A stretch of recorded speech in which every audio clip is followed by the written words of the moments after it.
Hello everyone, সবাই কেমন আছেন? আশা করি অনেক অনেক ভালো আছেন। আমিও অনেক ভালো আছি। আজকে অনেক দিন পর রান্না করেছি। আজকে রান্না করে দেখাবো আলু দিয়ে মুরগির মাংস।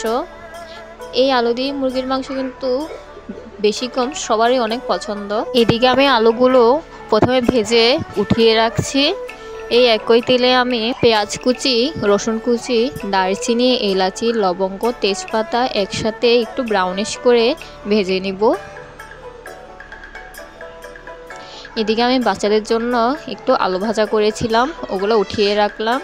একটু ব্রাউনিশ হয়ে আসলে এটার মধ্যে দিয়ে দেবো আমরা আদা বাটা আর একটু জিরা বাটা।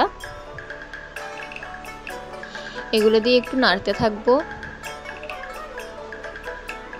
তারপর সামান্য করে একটু পানি দিয়ে দিব পরিমাণ মতো হলুদের গুঁড়া, মরিচের গুঁড়া, ধনে গুঁড়া আর একটু গরম মশলার গুঁড়া।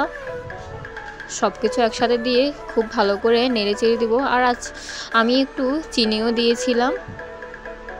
তারপর দিয়ে দিব এখানে কয়েকটা কাঁচা লঙ্কা আর পরিমাণ মতো লবণ। এখনই এই কালারটা দেখতে খুবই সুন্দর লাগছে। মশলাগুলো কষিয়ে আসার পরে আমি এখানে দিয়ে দিব মাংসটা একটু কষিয়ে আসার পর এখানে দিয়ে দিব যে আলুগুলো ভেজে রেখেছিলাম সেগুলি। মাংসর কালারটা কিন্তু খুবই দারুণ এসেছিল।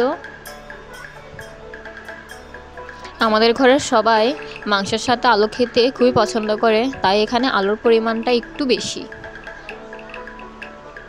এবার পরিমাণ মতো পানি দিয়ে দিলাম। পানি দিয়ে ভালো করে নেড়েচেড়ে কষিয়ে রান্না করে নিব। এই তো আমাদের রান্না শেষ। সবাইকে অসংখ্য ধন্যবাদ আমাদের ভিডিওটি শেষ পর্যন্ত দেখার জন্য। বাই।